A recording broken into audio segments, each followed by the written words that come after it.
परमावतार श्री कृष्ण।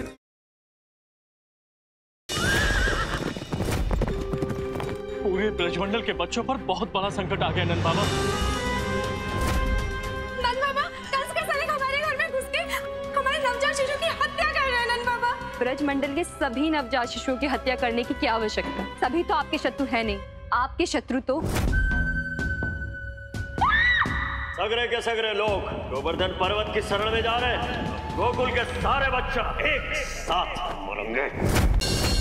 नंद बाबा, कंस के सैनिक आ रहे हैं। अब सारी महिलाएं अपने शिशुओं को लेकर इस ओर आई। प्रभु, गोकुल के सभी शिशु इस समय गुफा में उपस्थित हैं। यदि भद्राक्ष ने उन्हें खोज लिया तो नंदलाल के साथ साथ सभी का जीवन संकट में पड़ जाएगा। हमारी चिंता मत करो अक्रूर। अब हमसे भी अधिक महत्वपूर्ण है ब्रजमंडल के बच्चों की रक्षा करना। एक दिन कंस के अत्याचारों का अंत वही करेंगे अक्रूर।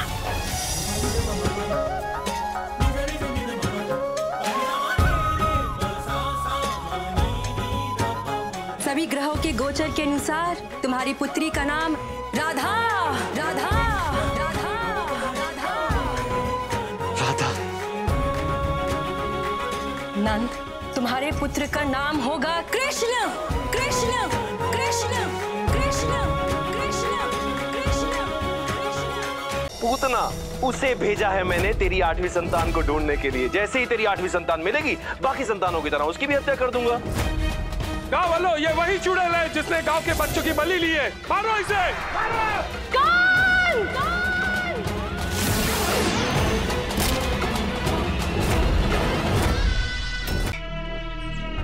जिसे तू ढूंढ रही थी वो इनमें से कोई एक है।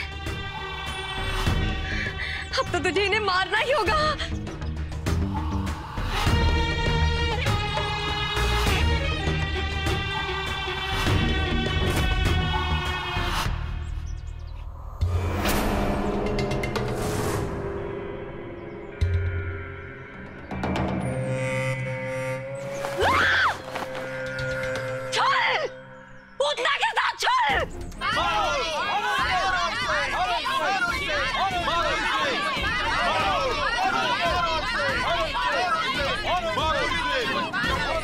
अब हाथ आई है ये पापन।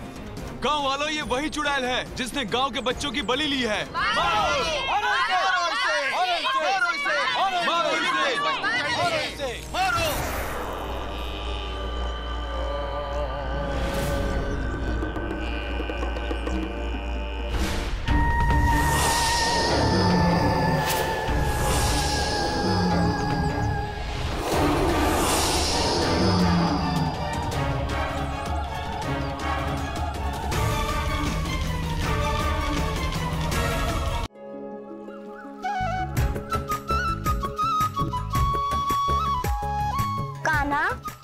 तुमने तो मुझे माखन दे दिया, मगर तुम्हारा पत्तल कहाँ है? तुमने तो अपने लिए माखन निकाला ही नहीं। दाऊ, जब मटकी है तो पातल की क्या आवश्यकता?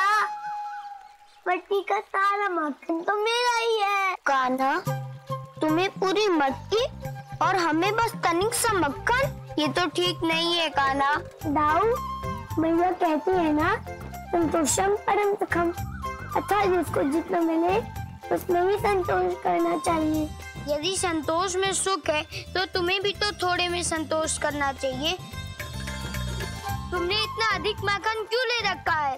दाऊ, अभी मैं छोटा हूँ ना, मैं इतनी ज्ञान मेरी बातें समझता नहीं हूँ।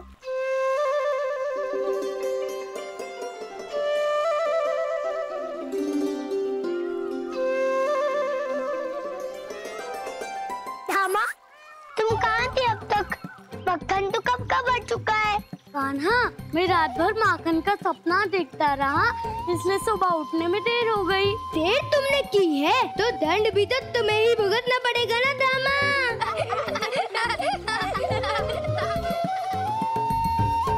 ठहरो दामा।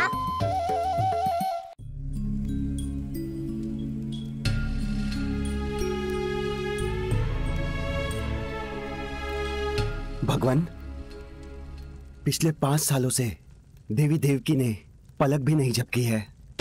उन्होंने अन्न का एक दाना तथा जल की एक बूंद भी ग्रहण नहीं की है।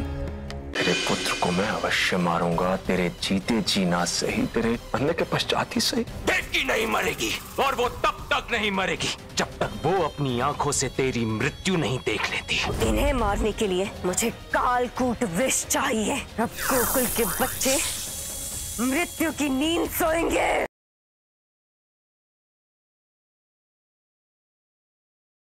मैं अपनी बहुओं से सारा काम अच्छी तरह से करवा लूंगी और आपकी दी हुई जिम्मेदारी हमारी बहुएं बहुत अच्छी तरह से निभाएंगी, स्पेशली सुमन।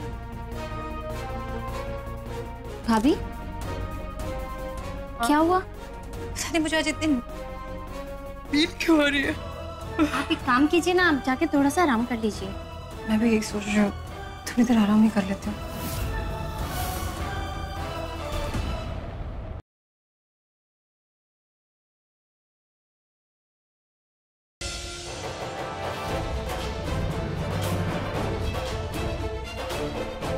बाबूजी के खिलाफ जो तुम ये मुकदमा चालू किए हो ना, इसको फौरन बंद कराओ। देखो दूर रहना, हम कह रहे दूर रहो।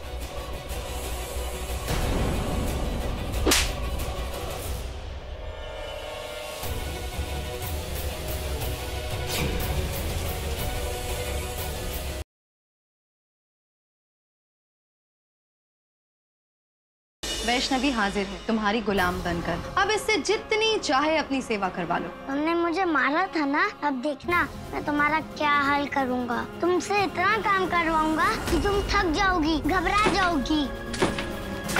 चलो सारा रूम ठीक करो। ये क्या तरीका है? अगर अपने पापा की नौकरी वापस चाहिए तो चुपचाप मेरी गुलाम बनकर काम करती रहो।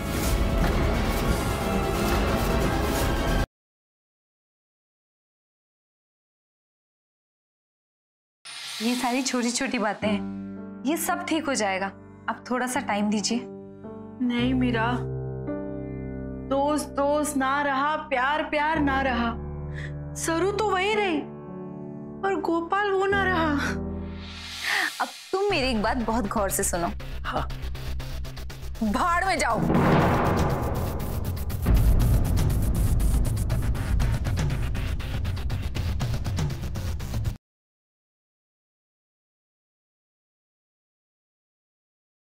एक काम कर भरपाई, प्रज्ञा की जितनी भी पसंदीदा चीज है ना, उसको बांध के सोम भैया के हाथ बकरियावाल भिजवा दे। प्रज्ञा दीदी ने आपको इतना भला बुरा कहा और फिर भी आप उसकी आगे की जिंदगी खुशहाल हो जाए, ये वही मेरा कर्तव्य है। मन ने एक फैसला किया सर, आपकी शादी की जिम्मेदारी ना मैं और बड़ों मिलकर निभाएंगे।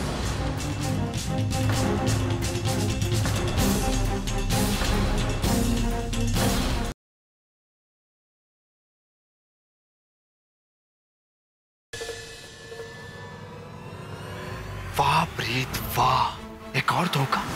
तू तो बहुत चालाक, बहुत शातिर खिलाड़ी है कि अपनी जिंदा बहन को दुनिया के सामने मरा हुआ कहकर, क्या तुझे शर्म नहीं है? अरे तू दोस्ती के लायक क्या, दुश्मन कहलाने के भी लायक नहीं है प्रीत।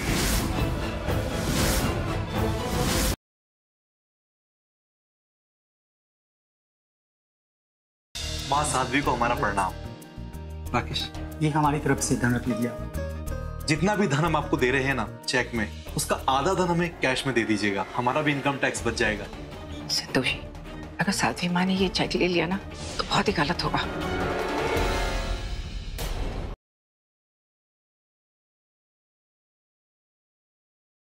हमको अम्मा जी ना एक बात और बोली हैं, और बोली थी हमको कि प्लेन की खिड़की के बाहर हम अपना हाथ ना ही निकालें। अम्मा जी का काल था ना, वो बोल रही थी हमको कि काश वो भी होती हमारे साथ तो उनको बहुत अच्छा लगता। भाभी जी, आपकी अम्मा जी के वजन से जहाज ओवरलोड हो जाता। क्या बोले? मैंने कहा भाभी जी, जो जहाज है ना, आपकी अम्मा जी का जो वजन है ना, वो ढो नहीं पाता। अरे ये क्या बोल रहे हैं? हाँ, यहाँ इतने सारे मोटे लोग घूम रहे हैं, वो भी तो जहाज में जाएंगे ना, उनका वजन सह लेगा और हमारी अम्मा जी का ना।